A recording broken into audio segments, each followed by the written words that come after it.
Allez, on se retrouve dans le temps de l'info avec cette information importante. On apprend le report des discussions ministérielles à Londres entre Américains, Ukrainiens, Européens sur la guerre en Ukraine.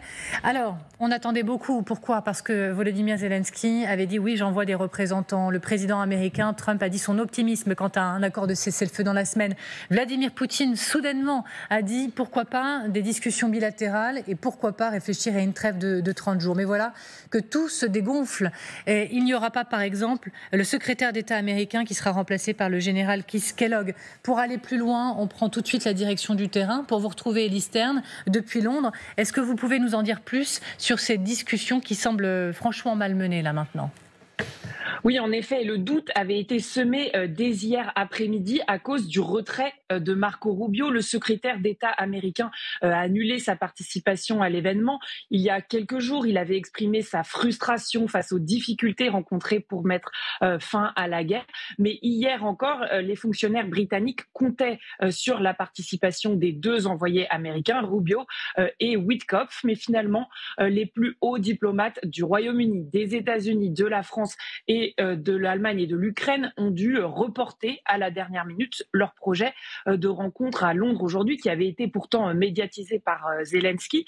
Des discussions vont effectivement se dérouler dans la capitale britannique entre des représentants, mais de moins haut niveau. Le ministre ukrainien des Affaires étrangères, lui, est toujours attendu dans la capitale pour une réunion bilatérale avec son homologue britannique. Mais Volodymyr Zelensky espère rencontrer en personne Donald Trump et plusieurs dignitaires européens, évidemment, pour les funérailles du pape samedi. Merci Élie Stern, merci pour les précisions et je salue sur ce plateau Grégory Philippe, ce chef de l'information internationale pour LCI, Thomas Misraki qui connaît ces terrains, que ce soit des États-Unis à l'Ukraine par cœur. Et bonjour à vous Xavier de Giacomoni. Bonjour Amélie. Les téléspectateurs vous connaissent à cette heure-ci puisque bien sûr vous êtes le représentant de l'information internationale dans cette émission. Que s'est-il passé ? Il y avait beaucoup d'espoir. On en parlait encore hier à la même heure. On disait il peut se passer quelque chose. Et là ? Oui, alors on est dans un moment que je qualifierais de critique. D'accord. Effectivement, il devait y avoir cette réunion à Londres, avec sur la table sans doute ce qui est peut-être la dernière proposition américaine pour un cessez-le-feu. En gros, c'est comme ça que la presse américaine présente ce que Rubio, Kellogg et Witkoff étaient censés amener à Londres et présenter aux Ukrainiens. On détaillera sans doute un peu plus tard, si vous le voulez, Amélie, ce qui est dans ce plan, parce qu'il y a beaucoup d'informations. Pour résumer rapidement, la Crimée reconnue comme russe, pas d'entrée ou d'approche avec l'OTAN, voilà. Et puis le gel, la levée même des sanctions pour la Russie. Et une fixation de la ligne de front avec un partage de ces territoires sur la ligne de front. Ça, c'est la dernière proposition américaine a priori. Hier, Zelensky a clairement dit c'est impossible, inacceptable, notamment sur la question de la Crimée, qui, à ses yeux et aux yeux de la constitution ukrainienne, reste et doit rester un territoire ukrainien. Donc Zelensky dit hors de question, c'est impossible. Que se passe-t-il à partir de ce moment-là où quasi simultanément, Rubio fait savoir qu'il ne se rend pas à Londres. Il ne va pas se déplacer pour entendre le refus ukrainien. Witkoff, qui est l'un des principaux négociateurs de la Maison-Blanche, dit « Ok, moi non plus, je n'y vais pas ». Il ne reste plus que le général Kellogg qui, effectivement, comme nous le disait Élise, doit rencontrer un ministre ukrainien. Cette réunion de Londres est donc reportée face à ce plan américain qui est impossible à accepter par les Ukrainiens et face au refus quasiment en amont de Zelensky. Alors, pareil, on va revenir sur les qualificatifs. Moment critique, c'est ce que vous nous dites. L'analyse du basculement presque en quelques minutes. Moi, franchement, on s'est levé ce matin, on se disait potentiellement ce soir, il va se passer quelque chose d'important, un tournant, les représentants annoncés, Poutine qui parle de discussions bilatérales, pourquoi pas. Et là, c'est un peu la douche froide. C'est la douche froide parce que ce que proposent les Américains, eh bien, ça penche évidemment largement en faveur de la Russie. Il y a un point important qu'il faut mentionner, c'est qu'effectivement, dans le document présenté par les Américains, les Ukrainiens n'ont pas accès à l'OTAN, mais ils ont accès, ou en tout cas, rien n'est mentionné sur ce sujet-là, à l'Union européenne. Et je tiens à préciser qu'on parle souvent de l'article 5 concernant l'OTAN et ce que cet article impose aux membres de l'organisation, mais il y a aussi, si l'Ukraine venait à se retrouver dans l'Union européenne, un article similaire qui est d'ailleurs plus fort sur le papier que l'article 5 de la charte de l'OTAN et qui permettrait à l'Ukraine d'avoir le soutien des autres pays européens en cas d'agression. Donc évidemment ça n'avance pas parce que ce que proposent les Américains pour l'instant est inacceptable pour les Ukrainiens, mais il y a peut-être, alors moi je vais faire l'optimiste aujourd'hui sur ce plateau, matière à discussion avec ce document d'une page, il faut bien le noter. Mais nous, ce qu'on comprend, c'est qu'il y a une urgence absolue. Donald Trump a dit vendredi, s'il n'y a pas d'accord cette semaine, en somme, moi je peux me retirer de tout ça. Oui, et donc je pense que ça justifie ce que dit Grégory Philippe, parce qu'il parle de moment critique. C'est que la sensation qu'on a, c'est si pas d'accord cette semaine, pas d'accord du tout, en tout cas sans les Américains. Oui, les Américains menacent de partir, c'est ce que fait Donald Trump depuis qu'il est arrivé à la Maison-Blanche le 20 janvier dernier. C'est des coups de pression successifs sur les Russes et sur les Ukrainiens. Alors, est-ce qu'il partira ? Il y a une lassitude chez les Américains, il faut bien le dire, ça c'est vrai. Depuis quelques semaines, ils en ont marre parce que ça n'avance pas et ça bloque essentiellement côté russe, il faut bien le dire. Mais est-ce que Donald Trump, politiquement, peut se permettre de lâcher complètement ce dossier, ça c'est encore à voir. Grégory, est-ce que on réécoute juste Donald Trump, la déclaration de vendredi, parce qu'elle est fondatrice pour les prochaines heures. Est-ce que cette semaine, s'il n'y a pas d'accord, il n'y a pas d'accord du tout, on écoute Donald Trump. Nous voulons que ça soit fait. Nous parlons de gens qui meurent. Nous parlons de gens qui meurent. Si pour une raison ou une autre, une des deux parties rend les choses difficiles, nous allons juste dire « vous êtes des imbéciles, vous êtes des personnes horribles ». Mais heureusement, nous n'aurons pas à en arriver là. Et Marco Rubio a raison de dire que nous voulons en finir. C'est pour ça que vous nous dites que le moment est critique ? Oui, parce qu'il y a cette déclaration de Trump, il y a celle de Rubio quelques heures plus tard. S'il n'y a pas d'accord, on laisse tomber, on arrête, ce n'est plus notre problème. Qu'est-ce que ça veut dire, ça ? Ça veut dire que si les Américains, pardonnez-moi l'expression, lâchent l'affaire, ils arrêtent de fournir du renseignement aux Ukrainiens, ils arrêtent évidemment l'assistance militaire, et en gros, pour caricaturer, c'est débrouillez-vous, débrouillez-vous. Vous imaginez bien les conséquences que cela peut avoir, notamment sur le terrain, si les Ukrainiens sont lâchés en rase campagne par les Américains. C'est Dmitri Medvedev qui a vu ça comme une superbe opportunité. Il a dit qu'en gros, si les États-Unis se retiraient, tant mieux. En gros, nous, on va avancer comme on le souhaite. Xavier de Giacomoni. Non, mais c'est ça qui est hallucinant, parce que la rencontre de Londres, qui effectivement était primordiale, extrêmement importante quant à une issue possible de cette guerre, elle ne se tient pas parce que le secrétaire d'État américain, Marco Rubio, a décidé de la boycotter, en fait, de ne pas venir à la réunion. C'est pas parce que Zelensky estime que tout ça est inacceptable ? Mais ça dépend dans quel sens on prend les choses. Zelensky exprime son point de vue sur des informations de presse. Pour le moment, on n'a pas de texte officiel émanant de la Maison-Blanche nous disant exactement ce que serait ce chemin vers la paix, ce plan de paix, ce gel des hostilités. On ne sait pas trop comment l'appeler. Mais c'est Marco Rubio qui ne vient pas à Londres pour défendre son point de vue, pour essayer de convaincre les Ukrainiens, essayer de négocier avec eux. C'est lui qui, en fait, refuse les négociations avant même qu'elles soient quasiment ouvertes et entérine ce qu'il disait au pied de son avion en partant de Paris. Pour nous, ça va être terminé parce qu'on a bien vu qu'on n'y arrivait pas et donc on a d'autres dossiers à s'occuper. C'est un peu ça ce que ça veut dire. C'est effectivement un lâchage des Américains alors que l'aide, de toute façon, elle est déjà totalement suspendue pour le moment. Les Ukrainiens disent qu'ils ne voient plus rien venir en termes d'armement. Reste peut-être le renseignement sur lequel on a peu d'informations. Je vois que dans un post sur X, le chef d'administration présidentielle ukrainienne et bras droit du président Zelensky, Yermak, a dit être à Londres avec le chef de la diplomatie également, y être déjà, et il se dit prêt à travailler pour la paix. Il est prêt à négocier, oui. Donc vous nous disiez, moi je suis un peu porteur d'espoir sur ce plateau, ça peut tenir à une page. Qu'est-ce qui peut changer, même j'ai envie de dire sauver la donne dans les prochaines heures ? Ce qui peut sauver la donne. Alors, on ne va pas avoir d'accord de paix dans les prochaines heures, il faut bien être clair là-dessus. En revanche, ce qui pourrait changer côté américain, c'est que Donald Trump se dise, finalement, il avait promis d'arrêter la guerre en 24, puis en 48 heures, en 3 mois, en 6 mois, ça n'arrivera pas. Ce serait son premier véritable échec, l'échec de ses promesses. Alors, on peut parler de la guerre douanière, évidemment, tarifaire, etc. C'est aussi un échec. Il a eu plusieurs allers-retours là-dessus, mais sur l'Ukraine, il en avait fait quelque chose vraiment de très symbolique. Si les États-Unis venaient à se retirer de ce conflit, évidemment, c'est une victoire pour les Russes, une victoire écrasante, ça va aller très vite, parce que vous l'avez dit sur le terrain, même si l'avancée russe est moindre ces dernières semaines, les Russes continuent d'avancer, mais effectivement, ce serait une catastrophe pour l'Ukraine. Je voudrais qu'on revienne sur un point, c'est effectivement une information du Financial Times. Vladimir Poutine aurait formulé une proposition de gel de la ligne de front. Ça s'est passé lors d'une rencontre à Saint-Pétersbourg, selon le journal américain, début avril, avec l'émissaire américain Witkoff, dans le cadre de tractations internationales, donc sur un accord de cessez-le-feu.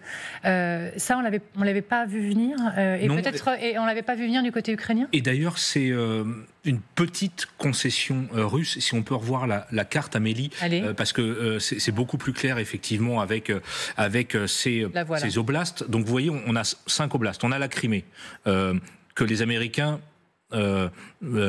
disent qu'ils peuvent reconnaître l'annexion. Ça, encore une fois, c'est une ligne rouge pour Zelensky, c'est hors de question. Et puis vous avez les 4 oblasts au-dessus qui sont partiellement occupés par l'armée russe. Kherson, Zaporijjia, Donetsk, Louhansk. À un moment donné, ce que voulaient les Russes, c'était l'intégralité de ces 4 oblasts, à savoir aller au-delà de la ligne de front et considérer que c'était désormais leur territoire. Quand je parle de petite concession de la part de Moscou... En chiffres, ils en contrôlent 70% aujourd'hui de ces 4 régions. Et donc, la petite concession, c'est OK, on renonce aux 30% qu'on n'a pas encore réussi à mettre dans notre escarcelle. Et donc, on ne contrôlera, on n'occupera que ce qui se trouve à droite de la ligne de front. Est-ce qu'on peut estimer que la Russie a réellement fait des gestes ces dernières heures ? Entre la trêve, entre guillemets, de Pâques, entre les déclarations également disant ces dernières heures, pourquoi pas des discussions bilatérales, pourquoi pas une trêve de 30 jours, cette ligne de front gelée qui ne comprend pas la totalité des oblasts. Il y a eu des gestes faits par Moscou ? Non, en vérité, c'est une fausse concession, parce que comment aurait-on pu imaginer qu'on leur donne, que les Ukrainiens disent OK, les 30% de territoire que vous n'avez pas encore conquis, on vous les donne. C'est impossible. Enfin, les Ukrainiens se battent depuis plus de 3 ans pour défendre ces oblasts. Donc, c'est une concession qui, encore une fois, est minime, parce que c'est irréaliste d'imaginer que les Ukrainiens auraient dit OK, vous avez conquis 70% de ces 4 oblasts et en cadeau bonus, on vous offre les 30% qui restent. Alors nous sommes en direct avec le général Trinquant. Bonjour et merci beaucoup d'être avec nous, général. Vous êtes ancien chef militaire à l'ONU. Marco Rubio ne prendra pas part aux discussions mercredi à Londres. C'est le général Kellogg qui ira. Ces discussions, elles se dégonflent totalement. Je le disais, alors que Kiev avait dit avec force on envoie des représentants, avec force Trump avait dit je suis optimiste pour un accord dans la semaine. Poutine avait dit pourquoi pas des discussions bilatérales. Grégory Philippe, sur le plateau, il y a quelques instants, dit face à cette information, le moment est critique. Et vous, que dites-vous ?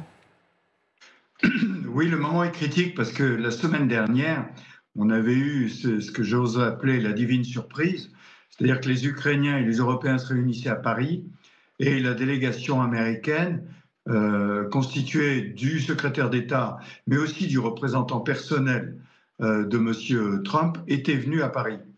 Et donc, on s'est dit, ça y est, les Européens sont dans la boucle, d'autant qu'à la fin de la négociation, enfin de la journée, M. Rubio avait dit, écoutez, en gros, on en a un peu assez, et si ça ne débouche pas, les Américains vont se dégager, c'est-à-dire laisser plus de place aux Européens dans la négociation.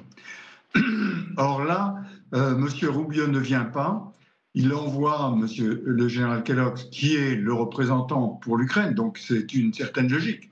Sauf que pour l'instant, il a été écarté de toutes les négociations. Donc les Américains sont présents quand même, n'exagérons pas trop le mouvement. Et aujourd'hui, je pense que les Russes sont dans une situation difficile. D'où la remarque qu'a fait, la proposition qu'avait fait M. Poutine avant Pâques en disant on propose une trêve de 24 heures, et quand M. Zelensky a proposé de l'étendre, M. Poutine a dit on va étudier le sujet. Donc je pense qu'on a un peu trop tendance à penser que tout va être réglé en 24 heures. C'est un peu la tendance malheureusement de M. Trump. Des négociations comme ça va prendre du temps. On vient de la position ukrainienne qui est trêve de 30 jours, pas de négociation territoriale, à la position russe qui est on annexe les 4 oblasts, enfin les 5 oblasts en fait, en comptant la Crimée. Et puis voilà. Il va falloir trouver une position intermédiaire, et ça ne se trouve pas en 5 minutes. Et donc, je pense qu'il y a une nouvelle réunion aujourd'hui à Londres, avec certes, pas le secrétaire d'État, M. Rubio, mais le négociateur, M. Witkoff, je n'ai pas de nouvelles, je ne pense pas qu'il soit là. C'est-à-dire que le fil n'est pas complètement rompu, mais c'est certain que la négociation est très très loin d'un accord. Mais vous dites, Général, qu'il faut du temps, mais il y en a un qui donne plus de temps. C'est Donald Trump qui a averti, qui a dit, s'il n'y a pas d'accord cette semaine, moi je peux lâcher. Mais peut-être n'y croyez-vous pas. Peut-être pensez-vous que c'est du bluff de la part du président américain. La première remarque que je fais, c'est que M. Trump n'a jamais réussi aucune négociation. Donc il faut prendre ça en compte. Je répète souvent, avec l'Iran, avec les talibans, avec la Corée du Nord, il a toujours tout raté dans son premier mandat. Donc ça n'est pas un bon négociateur. Il s'imagine que la négociation diplomatique, ça se traite comme la vente de l'immobilier. Ce n'est pas exactement la même chose. Mais aujourd'hui, il est impatient. Mais la semaine dernière, il était impatient contre la Russie, contre la rigidité de la Russie. Aujourd'hui, on va voir contre qui il est impatient. Contre les Ukrainiens, peut-être qu'ils ne veulent rien céder. C'est possible. Et donc, il va falloir reprendre des positions. Et pendant ce temps-là, la guerre continue sur le terrain. Mais quand on regarde bien le terrain, les Russes ne progressent pas. Donc, ils sont dans la difficulté eux aussi. Donc, une négociation, ça nécessite des concessions de part et d'autre. Et quand je dis de part et d'autre, c'est de la part des Russes, mais aussi de la part des Ukrainiens. Donc il va falloir voir ce que sont capables les uns et les autres de céder pour arriver à une réelle négociation. Général, visiblement, Zelensky a dit stop. Il a dit stop au plan qui aurait été sur la table de la part des Américains. Rien d'officiel, mais ça a fuité dans la presse, notamment par la voix du Wall Street Journal ou encore du Financial Times ou encore de Bloomberg. Et les grandes lignes, je rappelle, de ce plan américain, c'était la Crimée russe, c'était l'OTAN, c'est non. C'était lever des sanctions pour la Russie et également donc un gel de la ligne de front. On pouvait s'attendre apparemment à ce que Zelensky dise sans nous. Regardez ce qu'il disait sur la Crimée, c'était hier soir. L'Ukraine ne reconnaît pas légalement l'occupation de la Crimée. Il n'y a rien à dire. Cela va au-delà de notre constitution. Il s'agit de notre territoire, le territoire du peuple ukrainien. Dès que nous commençons à parler de la Crimée, de nos territoires souverains, nous entrons dans un cadre voulu par la Russie, qui consiste à faire durer la guerre, parce qu'il ne sera pas possible de se mettre d'accord, rapidement surtout. Quand il a été... Merci beaucoup, Général, d'être avec nous encore. Général, est-ce que c'était écrit finalement, au travers des informations des dernières heures, que c'était inacceptable pour l'Ukraine d'avancer dans ce sens?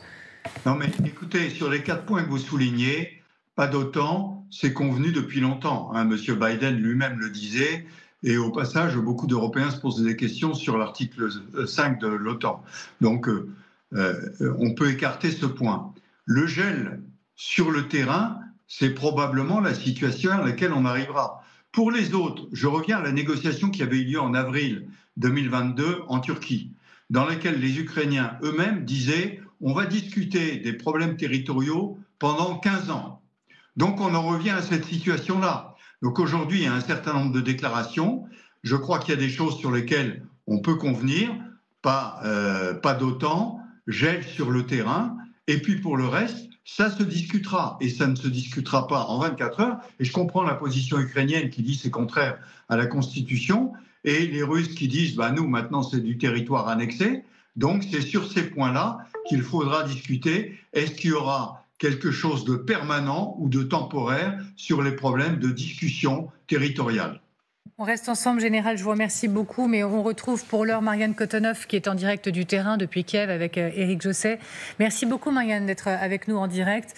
C'était inacceptable pour les Ukrainiens d'avancer dans ce sens. Comment réagit-on à ces discussions qui redescendent d'un cran, qui se dégonflent aujourd'hui alors qu'elles comportaient tant d'espoir et d'attente? Oui, mais c'est vrai que c'était un piège en même temps, hein, parce que c'est encore une fois un plan de paix qui ne peut pas être accepté par Kiev. Ça s'est déjà produit bien avant. Et en fait, les Ukrainiens, qu'est-ce que vous voulez qu'ils fassent? Je veux dire, si la Crimée devient effectivement russe, ça veut dire aussi pour les Ukrainiens que les territoires occupés qui vont être pour le moment, imaginons, gelés pendant les discussions, voilà, ça, eh bien, dans quelques années, ça va devenir aussi russe. Donc ça, c'est quelque chose que ne peuvent pas accepter les Ukrainiens. Les Ukrainiens ont toujours dit c'est notre ligne rouge, donc c'était évident. Puis là, quelles concessions sont faites à l'Ukraine? Pas d'OTAN, ça, ok. La Crimée qui devient russe officiellement, et là encore on nous dit c'est vraiment en désaccord avec toutes les lois internationales, et le gel de la ligne de front et les territoires occupés par la Russie qui restent occupés pour le moment. Je veux dire, c'était pour Volodymyr Zelensky, il ne pouvait pas le faire. Et vous savez, nous on a pu, depuis qu'on est ici, discuter, que ce soit avec des militaires, que ce soit avec des civils, ils sont tous d'accord là-dessus. Les territoires occupés sont des territoires qui appartiennent à l'Ukraine et les gens qui y vivent sont des Ukrainiens. Quand on leur parle, notamment du projet, du moins de la proposition de Vladimir Poutine, également d'avoir dans la corbeille de mariage de ces discussions de paix ou de trêve, d'avoir Zaporizhia, d'avoir Kramatorsk ou d'avoir Kherson, ils nous disent mais comment peut-on imaginer ça? Ce sont des gens qui vivent là. Ça veut dire un exode massif. Et on a rencontré des gens d'ailleurs qui vivent sur ces territoires. Et ils nous disent, mais si jamais ça se passe comme ça, nous on partira. Ça fait des millions de personnes qui vont partir. Rien que dans la région de Zaporizhia, il y en a déjà 1 million. Et tous nous disent, nous ne resterons pas. Parce qu'ils ont connu ce que eux appellent la paix russe. Ils ont connu l'occupation. Et ils ne veulent pas la reconnaître encore une fois. Donc en fait, Volodymyr Zelensky n'avait pas d'autre choix que de refuser ce plan de paix qui ressemble beaucoup quand même à une capitulation. Merci beaucoup, Marianne Cotonov avec Éric Josset. La notion de piège, Marianne Cotonov disait c'était un piège en réalité cette réunion dans ces conditions. Vous êtes d'accord avec ça, Xavier? Oui, on peut parler de traquenard diplomatique qui a été fomenté entre l'envoyé spécial de Donald Trump, Steve Witkoff, et Vladimir Poutine, parce qu'évidemment, autant Witkoff peut-être l'ignorer, il ne sait même pas quelles sont les régions concernées en Ukraine, donc évidemment, mais Vladimir Poutine peut comprendre que la Crimée soit vraiment une ligne rouge pour les Ukrainiens. La reconnaissance de la Crimée n'est pas un préalable pour pouvoir signer un accord de cessez-le-feu. Et on a l'impression que l'administration Trump veut aller toujours plus vite. C'est-à-dire qu'avant d'entamer des pourparlers de paix, il faut que les armes se taisent sur le terrain. C'est ce que demandent aujourd'hui les Ukrainiens. Ils sont d'accord pour ça, qu'il y ait un gel de la ligne de front avec un cessez-le-feu. Pour parvenir à une armistice, et certainement pas une paix d'ailleurs, puisqu'elle n'est toujours pas signée, entre les deux Corées, entre 51 et 53, il a fallu 2 ans de discussion, 2 ans de négociation. Au premier écueil, on voit que le secrétaire d'État américain, ce que je disais tout à l'heure, ne fait pas le déplacement. Officiellement, d'après ce que dit son ministère, il a un emploi du temps extrêmement chargé, il a d'autres choses à faire. Ça montre bien que la paix entre l'Ukraine et la Russie n'est plus du tout dans les priorités de la Maison-Blanche et des Américains. Merci Xavier, le porteur d'espoir sur ce plateau. Je me tourne vers vous, Thomas Misraki. On parlait tout à l'heure de ce qu'obtiendrait la Russie sur les propositions de Donald Trump ou avec les propositions de Donald Trump. On n'a pas parlé de ce qu'obtiendrait l'Ukraine. Ce que disent les Américains, c'est que l'Ukraine obtiendrait des garanties de sécurité avec un groupe étranger, de soldats étrangers qui seraient présents sur le territoire ukrainien. Alors, il n'est pas mentionné soldats américains, étrangers, voilà, plutôt des Européens. La restitution d'une partie de la région de Kharkiv qui est actuellement détenue par les Russes, mais c'est une partie où les Ukrainiens avancent. Un passage dans la rivière Dniepr, le fleuve Dniepr, et notamment aux alentours de Kherson, et des compensations et de l'assistance pour la reconstruction. Et puis alors, il y a un point assez intéressant, c'est que la centrale nucléaire de Zaporizhia, qui est évidemment ukrainienne, mais en territoire occupé par les Russes, deviendrait la propriété des États-Unis qui opérerait cette centrale et distribuerait de l'électricité aussi bien aux Ukrainiens qu'aux Russes. Inutile de vous dire que ça aussi, c'est absolument inacceptable pour les Ukrainiens. Vous savez, Amélie, quelle est la prochaine bombe qui va exploser dans ce dossier? C'est quand les Américains vont dire nous on reconnaît l'annexion de la Crimée. Oui. Et ça, ce sera évidemment un coup de tonnerre diplomatique que les Ukrainiens redoutent, que la communauté internationale redoute dans les prochaines heures ou prochains jours. Vous savez, il y a 11 pays seulement qui ont reconnu l'annexion de la Crimée par les Russes. Je ne vais pas vous citer les 11, mais parmi eux, vous avez la Biélorussie, l'Afghanistan, le Venezuela, la Syrie de Bachar al-Assad et la Corée du Nord. pas franchement des démocraties. Et un petit rappel, Zelensky a été élu notamment sur cette promesse de récupérer la Corée. Alors c'était avant la guerre, évidemment.